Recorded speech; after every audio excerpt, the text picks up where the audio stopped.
ഇപ്പോൾ അജയൻ്റെ രണ്ടാം മോഷണം വന്ന സമയത്ത് അത് ടി വിയിലും നന്നായിട്ട് സ്വീകരിച്ചു, എല്ലാവരുടെയും വീടുകളിലും ആ സിനിമയെ നന്നായിട്ട് സ്വീകരിച്ചു. അപ്പോൾ അതുപോലെയുള്ള സ്നേഹവും സ്വീകരണവും തുടർന്നും പ്രതീക്ഷിക്കും. ഐഡൻറ്റിറ്റി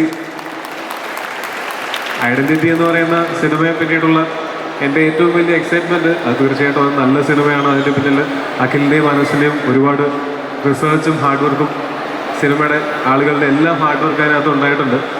അതിനേക്കാളും എൻ്റെ ആസ് എൻ ആക്ടർ എൻ്റെ ഒരു പേഴ്സണൽ സന്തോഷം എന്ന് പറഞ്ഞാൽ എൻ്റെ ഇതിന് തൊട്ട് മുമ്പത്തെ സിനിമയോ അല്ലെങ്കിൽ അതിന് മുമ്പത്തെ സിനിമയായിട്ടോ യാതൊരു സാമ്യവും ഇല്ലാത്ത, എൻ്റെ അടുത്ത് വരാൻ പോകുന്ന സിനിമയായിട്ടോ യാതൊരു സാമ്യവും ഇല്ലാത്ത പലതരം ക്യാരക്ടേഴ്സ് ചെയ്യാനായിട്ട്, പലതരം സിനിമകളുടെ പലതരം സ്ക്രീൻ പ്ലേകളുടെ ഭാഗമാവാനായിട്ട് സാധിക്കുന്നു എന്നുള്ളത് എൻ്റെ ഭയങ്കര ഭാഗ്യമായിട്ട് ഞാൻ കരുതുന്നു. ഈ സിനിമയുടെ ഭാഗമായിട്ട് അജുവേട്ടൻ ഞങ്ങൾ ഒരുമിച്ച് ചെയ്തിട്ടുള്ള സിനിമകളെല്ലാം വലിയ വിജയങ്ങളാണ്. ഒരുപക്ഷെ നമ്മളുടെ കോമ്പിനേഷൻ ഭയങ്കര അടിപൊളി കോമ്പിനേഷൻ ആയിരിക്കും.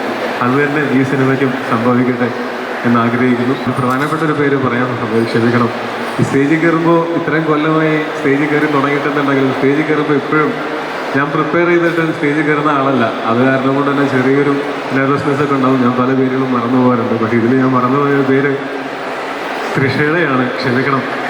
ഈ പടത്തിൻ്റെ ഞങ്ങളേറ്റവും സന്തുഷ്ടരായിട്ടുള്ളതും ആ ഒരു കാസ്റ്റിങ്ങിൽ തന്നെയാണ്. നമുക്ക് അങ്ങനെ ഒരു ക്യാരക്ടർ ആളുകളിലേക്ക് എത്തിക്കുമ്പോൾ അതുപോലുള്ള ഒരു ടാലൻറ്റഡ് ആയിട്ടുള്ള ഒരു ആക്ടേഴ്സും അതേസമയം തന്നെ ഈ സിനിമ കൂടുതൽ സ്ഥലങ്ങളിലേക്ക് ട്രാവൽ ചെയ്യാനായിട്ട് അതുപോലെ നമ്മളെക്കാൾ സ്റ്റാർഡമുള്ള ഒരു ആക്ട്രസ് വേണം എന്നുണ്ടായിരുന്നു.